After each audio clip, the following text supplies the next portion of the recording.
Hello, देखिए हम लोग ट्रिगोनोमेट्री का क्वेश्चन नंबर 47 देखने वाले हैं। हालांकि ये 2 दिनों से क्वेश्चन में कुछ थोड़ा प्रॉब्लम हो रहा था। कल भी बाइसेक्टर थ्योरम से दिखा गया तो आता, लेकिन थोड़ा समय लगता। लेकिन इस बार देखिए हम इसको चेंज कर दे रहे हैं। बनाना कैसे है, क्वेश्चन नंबर 47 देखिए।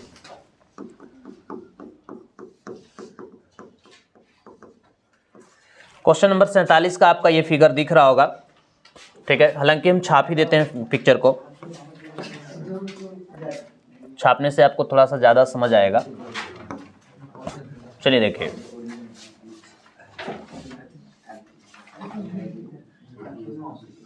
ये आपका है ए, ये है बी, ये है सी। ध्यान दीजिएगा यहाँ बोर्ड पे, नहीं तो समझ नहीं आएगा फिर। ये थोड़ा टिपिकल है। ये रहा डी, यहाँ पे 90 डिग्री का कोण बनाया है, और ये है आपका थीटा, और ये आपका है अल्फा, ठीक है। अब देखिए ये जो दिया गया है आपका, ये 12 है और ये आपका पूरा है 5। क्लियर है? ये हमें मालूम नहीं है, तो सबसे पहले हम समकोण त्रिभुज, ये जो बड़ा वाला ट्रायंगल दिख रहा है, उसको पहले कर्ण निकालने का हम प्रयास करेंगे। चलिए देखिए, गिवन समकोण त्रिभुज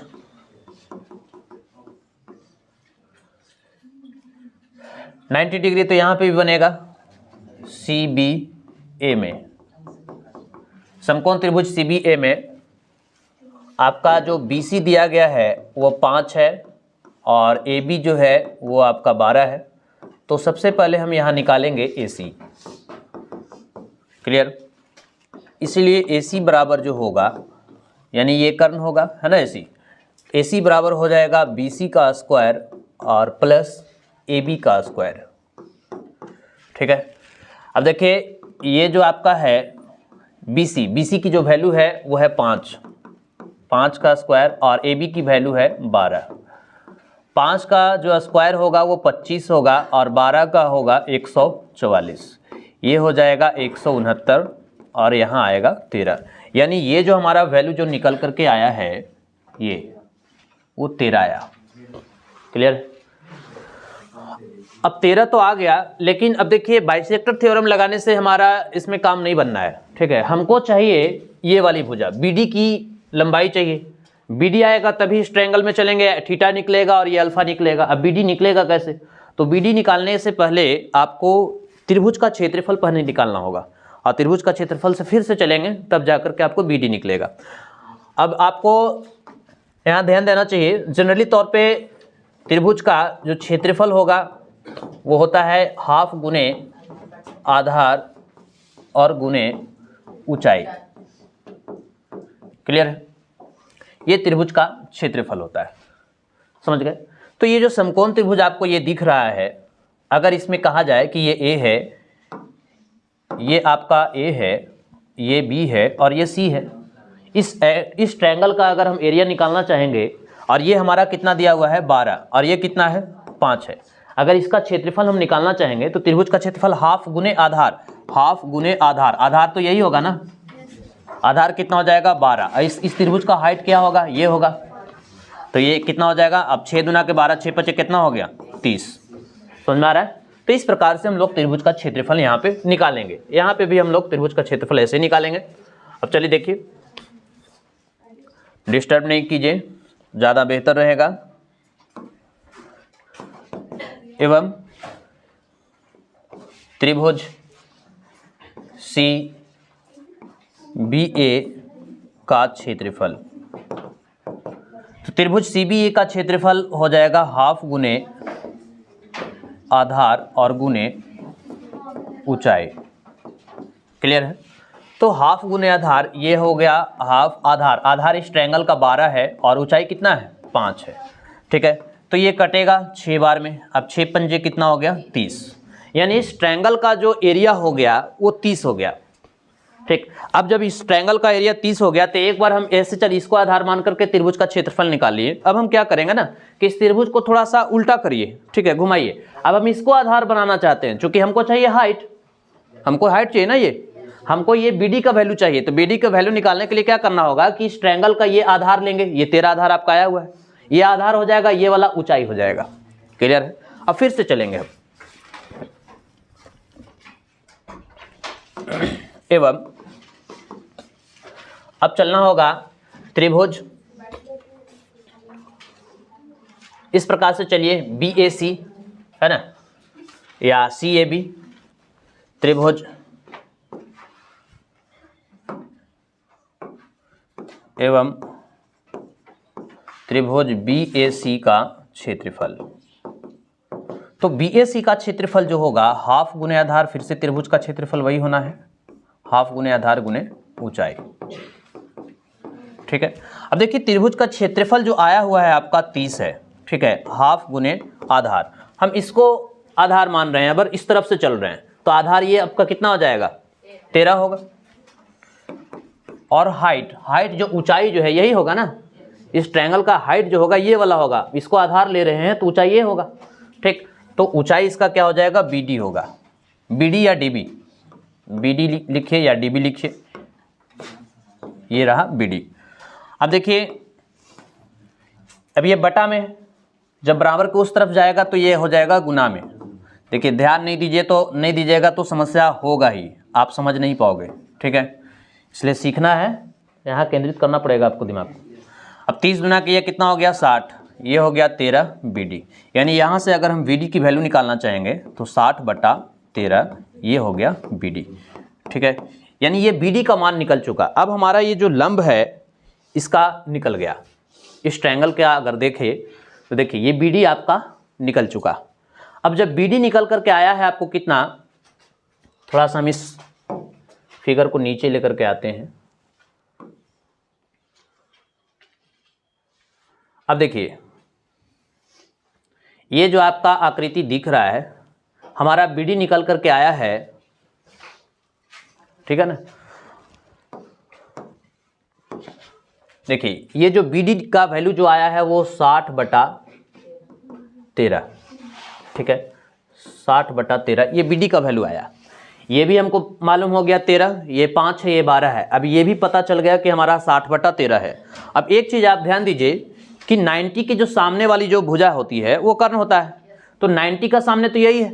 अगर हम थीटा का वैल्यू निकालना चाहेंगे तो इस ट्रायंगल के लिए CDB में चलेंगे, तब ये थीटा का वैल्यू निकालने के लिए हमको ये लंब तो निकालना पड़ेगा। ये पूरी की वैल्यू 13 है ना, लंब हमें तो मालूम नहीं है। अब यहाँ से लंब निकालना होगा, यानी कि यहाँ से इसकी वैल्यू निकालना होगा, CD की वैल्यू। अब CD का वैल्यू कैसे निकलेगा देखिए। अब त्रिभुज चलेंगे CDB में, CDB में। जब CDB में चलिएगा तो CDB में चलने से आपको ये दिख रहा है कि CB जो है वो 5 है और BD जो निकल करके आया है वो है आपका 60/13। क्लियर है? तो इसमें हमें CD को निकालना होगा, इसीलिए CD। तो CD बराबर जो हो जाएगा, देखिए ये जो CD जो दिख रहा है ना, बात नहीं कीजिए, यहाँ ध्यान दीजिए। इस ट्रायंगल में हम चल रहे हैं CDB में, तो 90 के सामने वाला तो कर्ण होगा और 90 एंगल के सामने वाला आधार होगा और एंगल के सामने वाला लंब होगा, और CD जो है लंब है, तो लंब बराबर क्या होता है, कर्ण स्क्वायर माइनस आधार स्क्वायर। तो कर्ण इसका क्या हो जाएगा, CB। कर्ण क्या होगा, CB का स्क्वायर माइनस ये क्या हो जाएगा, BD का स्क्वायर।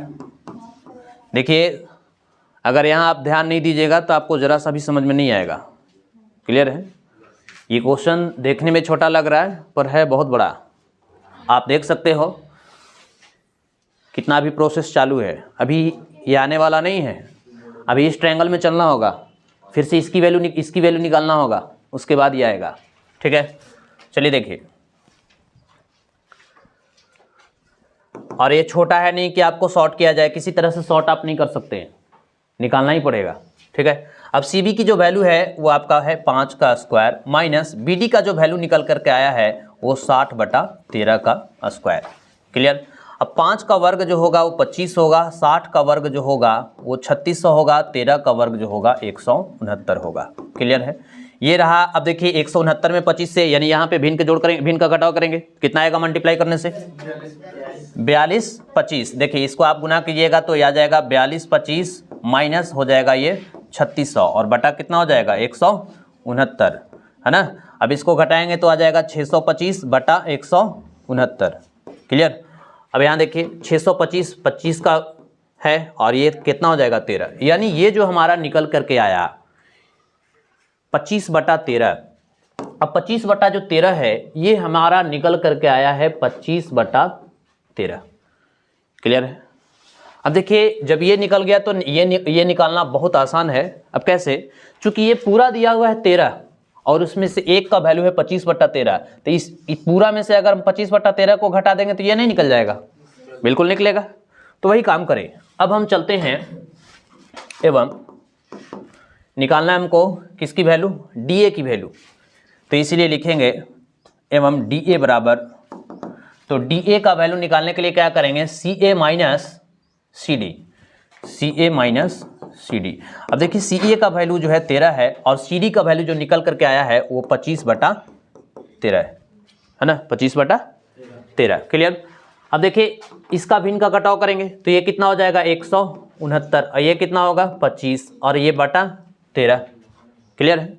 अब यहाँ से घटाएंगे तो कितना आ जाएगा 144 बटा 13। ये कलर नहीं दिख रहा है क्या? लीजिए चेंज कर दे रहे हैं, तो अगर नहीं दिख रहा होगा ब्लैक चलेगा? बिल्कुल नहीं।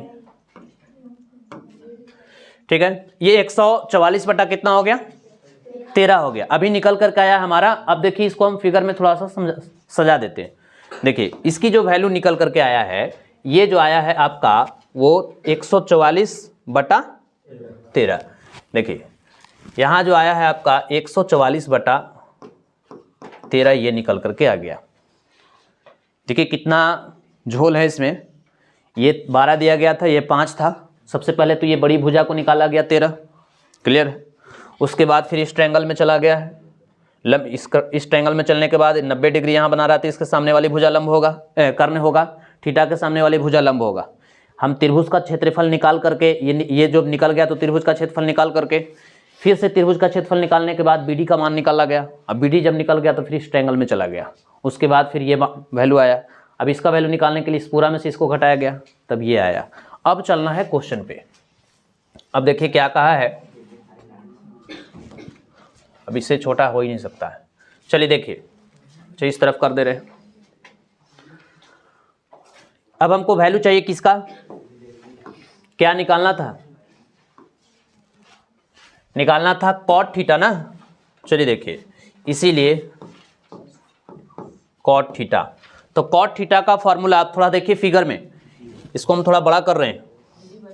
देखिए कॉट थीटा का वैल्यू चाहिए ना, इससे अच्छा कॉस थीटा है, चलिए कोई बात नहीं है, इसीलिए कॉस थीटा सही है।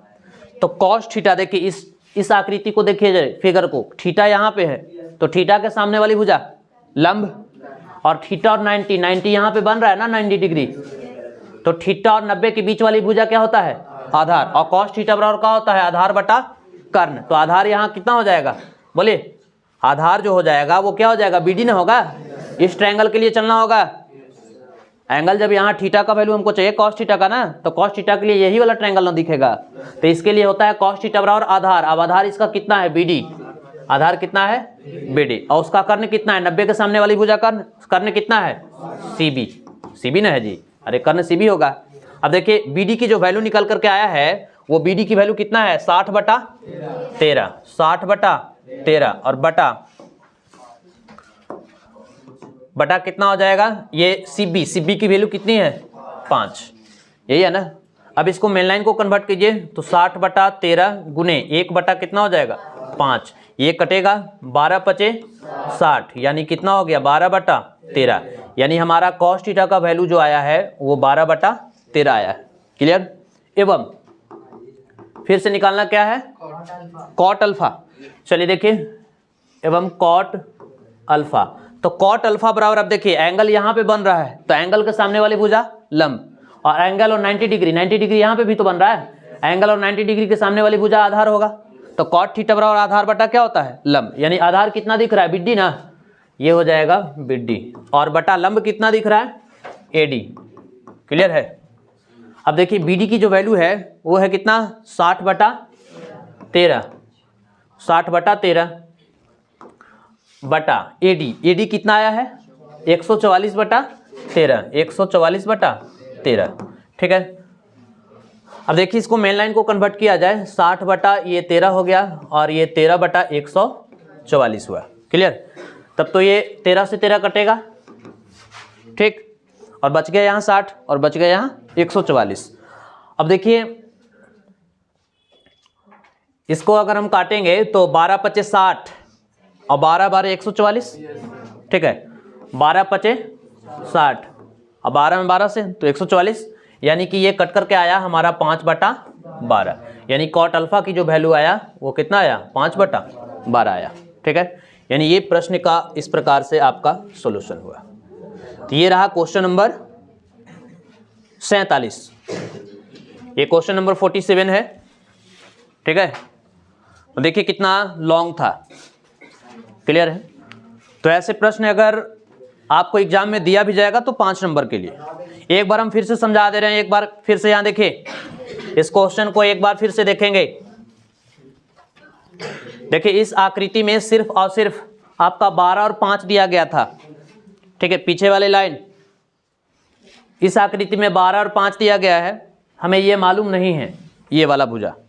तो देखिए लिखा गया है गिवन समकोण त्रिभुज सीबीए में 90 डिग्री यहाँ बन रहा है, बीच में लेकर के चलेंगे, सीबीए में चलेंगे। अब बीसी हमारा दिया गया है कितना, 5, एबी कितना है 12, तो हमको निकालना होगा सबसे पहले एसी निकालना होगा, कारण निकालना होगा। तो एसी को निकालेंगे तो एसी बराबर क्या हो जाएगा, BC² + AB², यानी लंब स्क्वायर प्लस आधार स्क्वायर। लंब ये होगा, आधार ये होगा। अब BC की वैल्यू 5, AB की वैल्यू 12, 5 का वर्ग 25, 12 का वर्ग 144। क्लियर, 25 144 169, अब ये हो जाएगा कितना 13।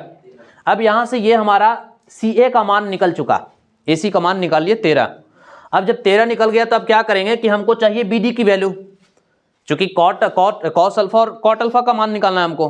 तो जब तक ये BD नहीं निकलेगा तब तक इसका आंसर लाना मुश्किल है। तो BD को निकालने के लिए बाइसेक्टर थ्योरम नहीं लगा सकते हैं। ठीक है, बाइसेक्टर में कल जैसे हम लोग दिखा रहे थे कि इसको बाइसेक्ट करेंगे तो 2 बराबर भागों में बटेगा, लेकिन ये 13/2 13/2 तो नेगेटिव वैल्यू आ जा रहा था। तो फिर क्या किया गया कि पहले इस त्रिभुज का क्षेत्रफल निकाला जाए। त्रिभुज का क्षेत्रफल निकालने के लिए हम देखिए पीछे इसमें बता चुके हैं त्रिभुज का क्षेत्रफल। ठीक है, हाफ गुने आधार गुने ऊंचाई होता है। क्लियर। तो त्रिभुज का क्षेत्रफल, इस त्रिभुज का पहले क्षेत्रफल निकालिए, CBA का क्षेत्रफल निकालेंगे। तो यहाँ देखिए वही चीज लिखा गया है, एवं त्रिभुज CBA का क्षेत्रफल। तो त्रिभुज CBA का क्षेत्रफल हाफ गुने आधार गुने ऊंचाई होता है। हाफ हो गया आधार, CBA में जब चल रहे हैं तो ये आधार होगा 12 और इसका ऊंचाई कितना हो जाएगा 5। अब ये 2 छक्के 12, 6 पंजे 30, यानी इस ट्रायंगल का एरिया निकल करके आया 30।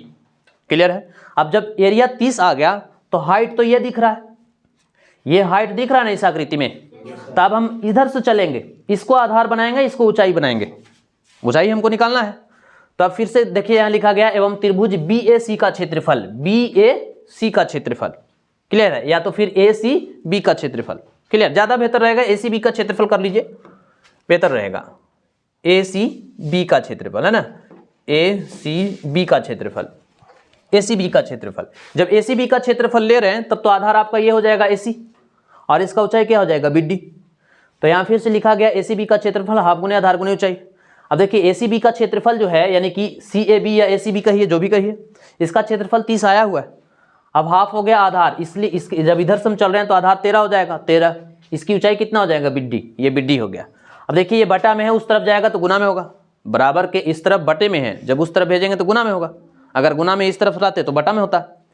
बराबर 13 गुने BD। अब देखिए 30 गुना कितना हो गया 60, 13 BD।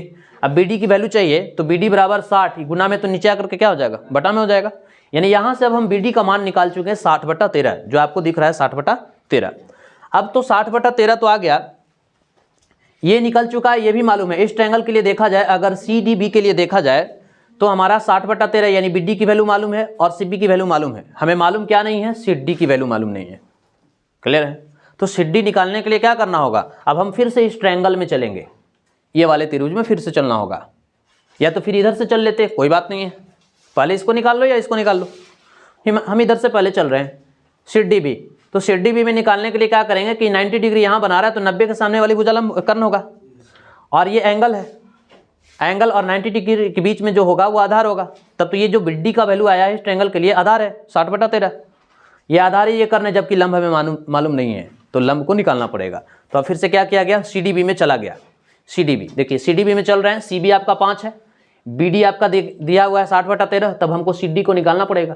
तो सी डी आपका क्या दिख रहा है, ये एंगल के सामने वाली भुजा लंब होता है ना इस ट्रायंगल के लिए। हम चल रहे हैं किसमें, सी डी बी में। इस ट्रायंगल के लिए सिर्फ सोचना है सी डी बी के लिए, तो सी डी बी के लिए चल रहे हैं तो इसमें सी डी निकालना होगा, यानी कि सी डी आपका लंब हो गया। तो लंब बराबर होता है कर्ण स्क्वायर माइनस आधार स्क्वायर। कर्ण आपका कितना है, BC, आधार कितना है, BD, BC minus BD square. अब BC की वैल्यू कितना है 5, BD की वैल्यू है कितना 60/13, 5 का वर्ग 25, 60 का वर्ग 3600, 13 का वर्ग 169।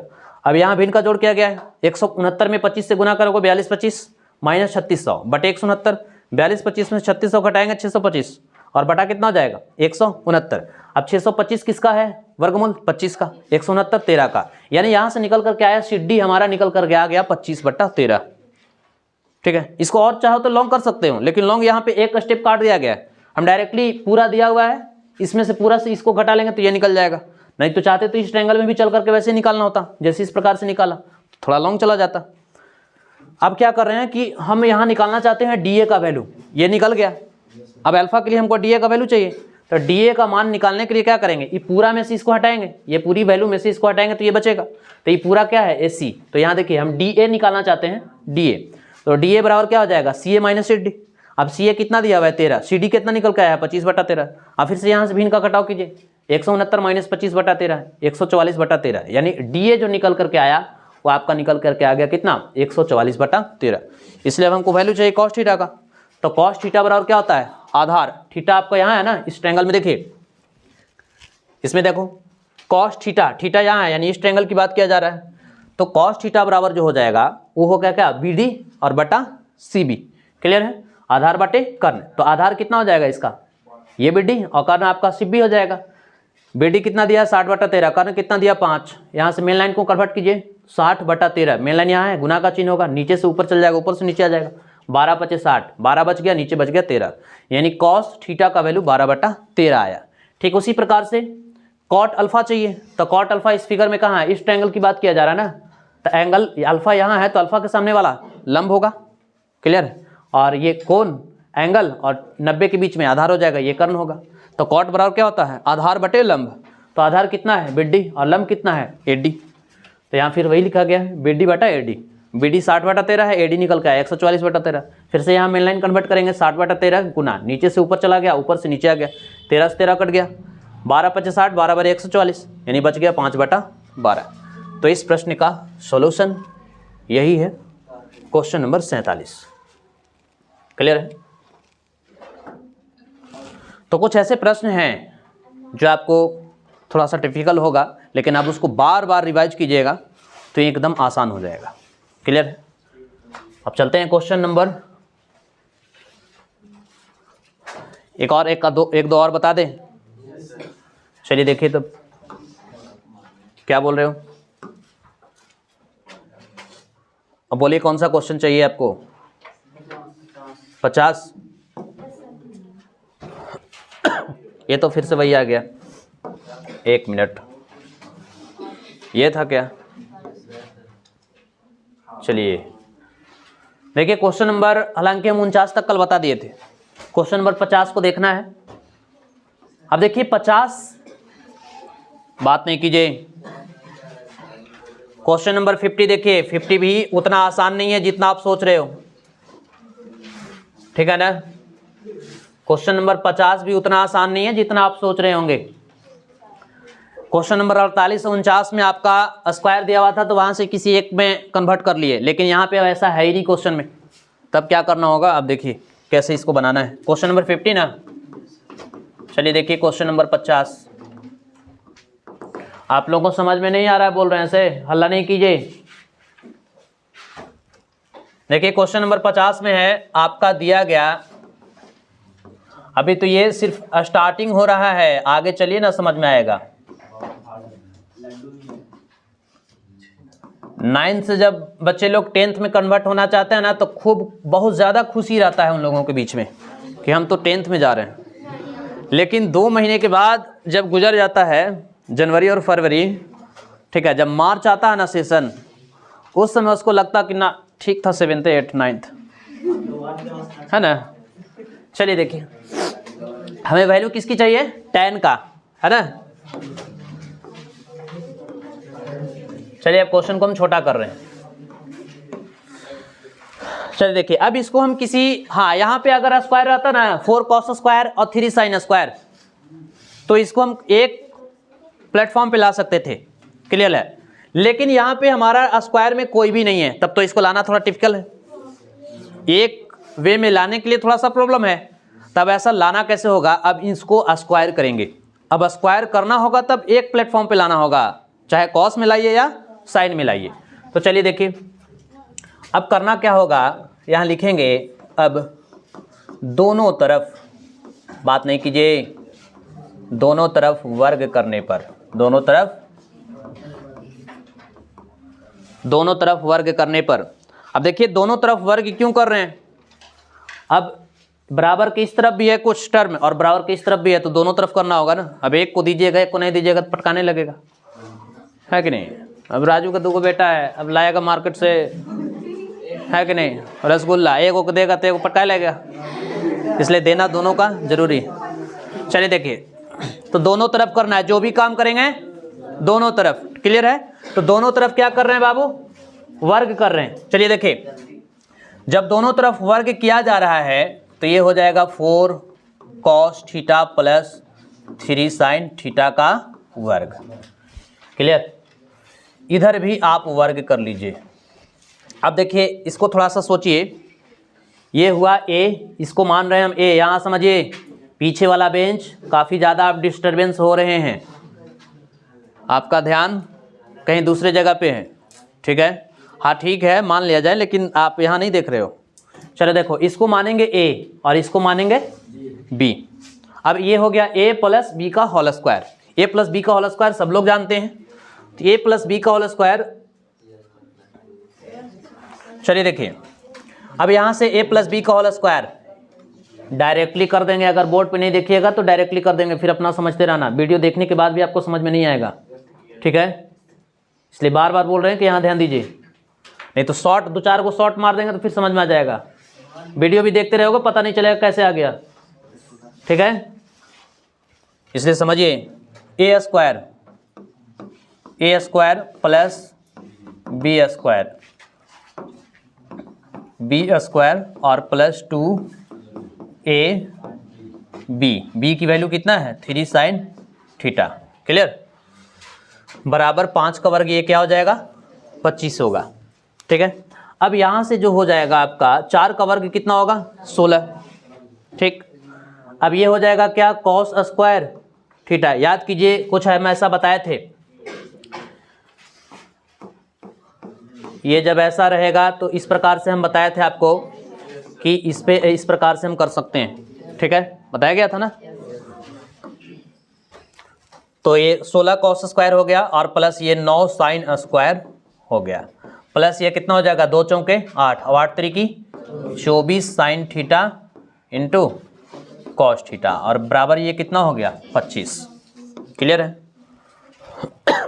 अब चलिए देखिए, अब यहाँ से हमारा 24 sin theta into cos theta और इधर 16 cos स्क्वायर 9 sin स्क्वायर आ रहा है। अब इसको करना क्या होगा, अब हम एक फॉर्मेट में लाने के लिए अगर हम लाते हैं तो भी यहाँ देखिए मेरा जो है वो कॉस डिस्टर्ब करेगा, कॉस तो डिस्टर्ब करेगा ही, ठीक है।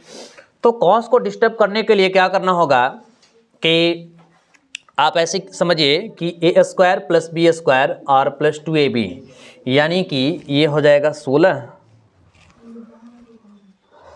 और इसको अगर मान लिया जाए कि हम कॉस को कुछ मान लेते हैं x और y, तब ये मेरा फॉर्मेट हो जाएगा 16 यानी कि x स्क्वायर और y स्क्वायर और ये हो जाएगा 24x इंटू वाई, ठीक है। हमको चाहिए कॉट का वैल्यू ना, तो 1 मिनट, अगर वैसे करने से हमें कटेगा नहीं, रुके।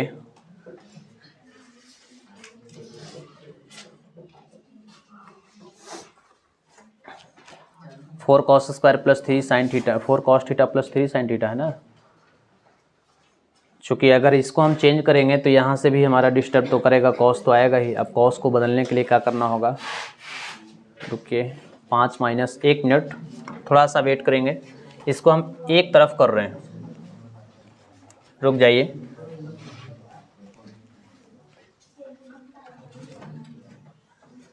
चूँकि ऐसे होगा ही नहीं। ये हो गया 4 cos थीटा बराबर 5 माइनस 3 साइन थीटा। इसको हम इस तरफ लेके चले जा रहे हैं, ठीक है। अब दोनों तरफ वर्क करेंगे, अब दोनों तरफ वर्ग करने पर, दोनों तरफ वर्ग करने पर, तो दोनों तरफ जब वर्ग कीजिएगा तो ऐसा होगा, और ये हो जाएगा 5 माइनस 3 साइन का स्क्वायर। बात नहीं कीजिए, 16 ये कॉस स्क्वायर हो जाएगा, और ये हो जाएगा ए स्क्वायर प्लस हो जाएगा बी स्क्वायर, और माइनस हो जाएगा 5 गुना 10 10, ये कितना हो जाएगा 30, ठीक है। अब देखिएगा, आप डिस्टर्ब कीजिएगा तो शॉर्ट मार देंगे, आपको समझ में नहीं आएगा। जैसे यहाँ देख लीजिए, देखिए इधर ए माइनस बी का होल स्क्वायर, ए स्क्वायर यानी 5 का वर्ग करेंगे 25 होगा, प्लस बी स्क्वायर 3 साइन का वर्ग करेंगे 9 plus sine square minus 2ab 2a का वैल्यू 5 5 गुना 10 और 10 30 साइन थीटा, ठीक है। अब चलिए देखिए, अब मेरा साइन कॉस, और देखिए यहाँ साइन जो आ रहा था साइन कॉस ना, वो डिस्टर्बेंस था, उसको हटा लिया गया। अब हम यहाँ पे क्या करना होगा कि 25 plus 9 sine square minus 3 sine theta और 16 कॉस स्क्वायर। अब देखिए, हम कॉस को साइन में कन्वर्ट करना चाहते हैं। एक फॉर्मेट में लाने के लिए क्या करना होगा, चाहे आप कॉस को साइन में ले जाइए, साइन को कॉस में ले जाइए। बोलिए अब क्यों, क्या कर दिया जाए, साइन या कॉस? साइन में सबको लाना है। चलिए, जब साइन में लाना है तो यहाँ हम कल फार्मूला बताए थे, कॉस स्क्वायर का क्या हो जाएगा 1 माइनस साइन स्क्वायर, कल बताया गया था ना। बराबर है, यहाँ पे बराबर दीजिए 25 और प्लस ये हो जाएगा 9 साइन स्क्वायर थीटा और माइनस 30 साइन थीटा। क्लियर है। अब देखिए, इसको आपको मल्टीप्लाई करना होगा, यानी 16 में 1 से गुना करेंगे, 16 माइनस 16 साइन स्क्वायर थीटा बराबर 25 और plus 9 sine square theta minus 30 sine theta. अब देखिए, एक तरफ हम करना चाहते हैं माइनस 16, ओहो, माइनस 16 साइन स्क्वायर थीटा। अब ये प्लस है, इस तरफ लेके आइए, सबको एक तरफ कर लीजिए। अब माइनस 30 है, इस तरफ लेके आइए, प्लस 30 साइन थीटा, सबको इस तरफ लेके चले आ रहे हैं, ठीक है। अब देखिए, जो कांस्टेंट टर्म है 25 और 25 का ये है ना प्लस में, इस तरफ लाइए माइनस। क्लियर है। अब यानी कि माइनस 16 स्क्वायर और माइनस 9 स्क्वायर, 16 9 कितना हो गया 25, माइनस हो गया 25 साइन स्क्वायर थीटा, और ये प्लस हो गया 30, 1 मिनट, ये हो गया आपका 30 साइन थीटा। क्लियर। और 25 में से 16 चला जाएगा तो 9 बचेगा। अब देखिए, माइनस को हम कॉमन ले लें, ठीक है, नहीं तो 1 मिनट, माइनस जब कॉमन लीजिएगा तो 25 यहाँ हो जाएगा sine square theta, minus common लेंगे तो ये चिन्ह बदल जाएगा ना, ये हो जाएगा 30 साइन थीटा और बराबर यहाँ हो जाएगा 9। क्लियर। अब माइनस को उस तरफ भेजेंगे, ऐसे थोड़ा लॉन्ग हो जाएगा। चलिए देखिए, माइनस 25 साइन स्क्वायर थीटा और प्लस ये हो जाएगा 30 साइन थीटा, प्लस में इस तरफ लेके आ जाइए माइनस, 9 हो गया, बराबर 0 हुआ। अब इसको क्या करेंगे, माइनस कॉमन लेंगे। देखिए, जितना आप सोच रहे हैं वो इतना आसान है नहीं। अभी यहाँ से फैक्टर निकालना होगा, इसको गुणनखंड, ठीक है, पढ़ना तो पड़ेगा ही बाबू, है ना, उड़ेगा ही, ध्यान नहीं दीजिएगा तो उड़ेगा ही ना। अब जिसको गुणनखंड नहीं आता है तो समस्या है, ठीक है। अभी देखिए ना कैसे निकलेगा से। अब ये माइनस को कॉमन लेंगे हम तो ये हो जाएगा 25 साइन स्क्वायर थीटा माइनस हो जाएगा 30 साइन थीटा और ये हो जाएगा प्लस आपका 9 बराबर 0। अब देखिए, माइनस 0 से टकराएगा तो 0 हो जाएगा। 0 से कोई भी टक्कर नहीं ले सकता है बाबू, 0 अपने आप में हीरो है, ठीक है। 0 से कोई भी लड़ेगा उसको एकदम चूर चूर कर देगा। अब माइनस जाकर टकर रहा है 0 से तो सबको 0 बनाएगा। 25 ये साइन स्क्वायर थीटा माइनस कितना हो जाएगा 30 साइन थीटा और प्लस 9, ये क्या हो गया, ये माइनस जाके जीरो से टकरा तो जीरो बना दिया। क्लियर है? अब यहाँ हमारा बच गया, आप थोड़ा सा यहाँ देखिएगा, अब सारा एक प्लेटफॉर्म पे दिख रहा है, सब साइन में है, ठीक है। लेकिन पहले जो किया जा रहा था साइन कॉस आ जा रहा था, इसलिए वहाँ से हम चेंज किए। अब देखिए यहाँ पे अब किसी भी स्थिति में आप इसको बदल नहीं सकते हो। अगर हम साइन का स्क्वायर फिर 1 माइनस कॉस का स्क्वायर लगा दे तो फिर साइन कॉस में आ जाएगा, कोई फायदा नहीं होगा। अब थोड़ा सा देखिए, थोड़ी देर के लिए हम आपको कहें कि ये जो साइन स्क्वायर है ना, इसको आप एक्स मान लीजिए, साइन को, सिर्फ साइन को एक्स मान लीजिए। तो जब साइन को एक्स मानिएगा, यहाँ देखिए थोड़ा ध्यान दीजिए, हम सिर्फ कह रहे हैं कि आप साइन को क्या मानिए, साइन थीटा बराबर एक्स मान लीजिए। तो जहाँ जहाँ साइन थीटा वहाँ क्या मान लेंगे, एक्स। जब जहाँ जहाँ थीटा वहाँ एक्स मानिएगा, तब तो ये हो जाएगा 25 एक्स स्क्वायर, होगा कि नहीं होगा? ये स्क्वायर है ना बाबू, साइन स्क्वायर है कि नहीं है? तो सिर्फ साइन को क्या मानिए, एक्स मानिए। थोड़ी देर के लिए आपको सोचना पड़ेगा, नहीं तो हम तो कर देंगे तो आपको समझ में नहीं आएगा, लेकिन हम समझा दे रहे हैं यहाँ कि एक्स साइन थीटा बराबर क्या मानिए, एक्स मानिए। अब जहाँ जहाँ साइन है वहाँ एक्स लगाएंगे, तब ये हो जाएगा 25 एक्स स्क्वायर, होगा कि नहीं होगा? माइनस कितना हो जाएगा, 30 एक्स, माइनस कितना हो जाएगा 30 एक्स, अब प्लस कितना हो जाएगा 9। अब जरा इसको देखिए, ये अलजेब्रा पार्ट हुआ कि नहीं हुआ? अब यहाँ से इसको फैक्टर निकालना होगा, यानी गुणनखंड। अब गुणनखंड निकालने के लिए भी हम शॉर्ट तरीका बता चुके हैं, हम अभी उसी का इस्तेमाल करेंगे। क्लियर है? चूंकि लॉन्ग मेथड है। अब गुणनखंड का तरीका क्या होता है, लास्ट और फर्स्ट को गुना कीजिए, 25 में कितना हो जाएगा? क्लियर है? अब फिर बीच वाले टर्म को तोड़ना पड़ेगा, तो गुणनखंड तोड़ लीजिए, और नहीं तो फिर शॉर्ट में हम कर देंगे। अब बोलिए शॉर्ट चाहते हो या लॉन्ग? शॉर्ट कर देना, चलिए ठीक है। तब अब यहाँ समझिएगा, अच्छा लॉन्ग कर दें, अच्छा ठीक है। तो देखो ठीक है, शांत रहिए। अब देखिए इसको अब आपको दिमाग में रखना पड़ेगा कि ये जो है साइन स्क्वायर को हमने क्या माना है, एक्स। लेकिन यहाँ पे फॉर्मेट चेंज नहीं करेंगे, हम आपको समझाने के लिए कह रहे थे कि साइन को क्या मानना है, एक्स मानना है। अब देखिए ये मेरा, आप सोच लीजिए कि ये आपका अलजेब्रा का ही व्यंजक दिख रहा है, ठीक। अब यहाँ फैक्टर करेंगे तो 9 में 25 से गुना करेंगे, कितना आएगा 225। अब बीच वाले टर्म को ऐसा तोड़िए जो गुना करने से 225 एक्स स्क्वायर आए, और जब जोड़े तो कितना आ जाए, आपका कितना आ जाए, 30 आ जाए। तो चलिए देखिए हम इसको ब्रेक कर रहे हैं, हल्ला नहीं कीजिए। यहाँ देखिए गुणनखंड सीखिए, जो नहीं जानते हैं। 25 साइन स्क्वायर थीटा, क्लियर है? अब माइनस 15 साइन थीटा, और फिर से माइनस 15 साइन थीटा, और प्लस 9 बराबर 0। क्या कोई दिक्कत? अब जरा देखिए, 15 15 225, और 15 15 माइनस 30, माइनस 15 माइनस 30 होगा ना, माइनस 15 माइनस 15 माइनस 30। वो फैक्टर टूट गया कि नहीं? अब जब फैक्टर टूट गया तो कॉमन यहाँ से लेते हैं, ये दो पार्ट का कॉमन है, ये दो पार्ट का कॉमन। तो चलिए इन दोनों में कॉमन क्या मिल रहा है, 5। 5 को निकाल लीजिए, 5 निकल गया तो यहाँ क्या बचा, 5 साइन स्क्वायर थीटा। यहाँ 5 निकल गया तो कितना बचा, अच्छा साइन भी तो मिल रहा है।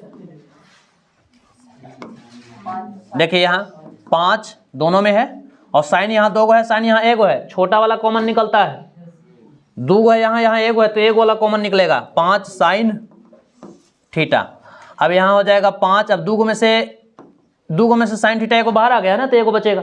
यहाँ सिर्फ क्या बचेगा, साइन बाहर आ चुका है, 5 यहाँ बाहर आ चुका है, तो कितना बचेगा, 3 बचेगा। अब इन दोनों में देखिए यहाँ माइनस है, यहाँ प्लस है, तो माइनस कॉमन होगा, छोटा वाला कॉमन निकलता है। माइनस प्लस में छोटा कौन है, माइनस है, तो माइनस कॉमन निकलेगा। अब यानी कि माइनस कॉमन निकलेगा तो यहाँ देखिए 3 5 15, 3 3 9, यहाँ कितना दिख रहा है, 3।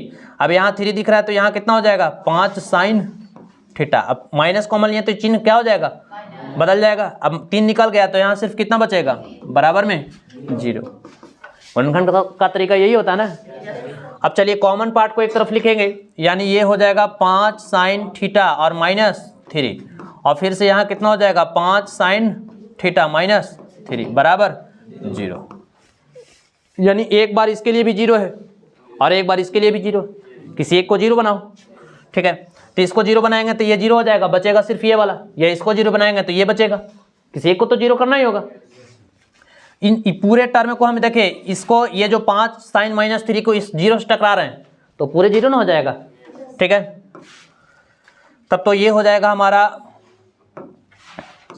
5 साइन थीटा और माइनस 3 बराबर 0। ये 0 से टकर गया तो सिर्फ ये बचा, बराबर में 0।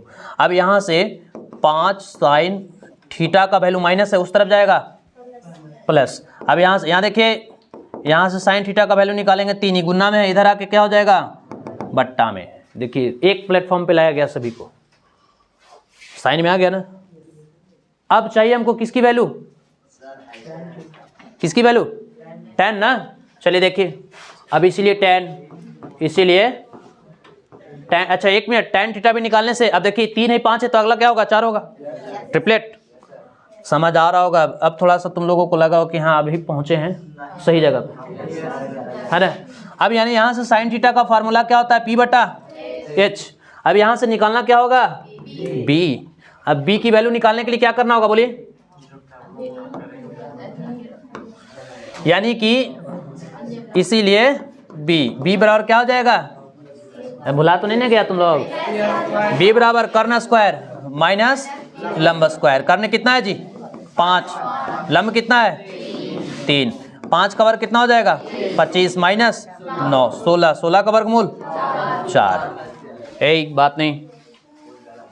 अब चलिए देखिए यहाँ, इसीलिए tan थीटा, तो tan थीटा बराबर क्या होता है P बटा B। P की वैल्यू कितना है, P की वैल्यू 3 और B की वैल्यू 4। tan थीटा का वैल्यू 3 बटा 4। समझ आया, समझ आया कि नहीं। तो वीडियो को आप लोग सिर्फ देखते हैं लेकिन लाइक नहीं करते हैं, ठीक है। अब देखिए इतना, 1 मिनट हल्ला नहीं। अब इतने सारे कठिन प्रश्न हैं, आपको हर पॉइंट टू पॉइंट समझाया जा रहा है और देख करके सिर्फ छोड़ दीजिएगा, शेयर नहीं कीजिएगा, लाइक नहीं कीजिएगा तो दिक्कत है ना। तो ये क्वेश्चन नंबर रहा 50। चलिए हम लोग मिलते हैं अब नेक्स्ट क्वेश्चन में, क्योंकि अभी सारा क्वेश्चन लॉन्ग है तो पेशेंस तो रखना होगा। कल देखेंगे हम लोग क्वेश्चन नंबर 51 से, क्लियर है।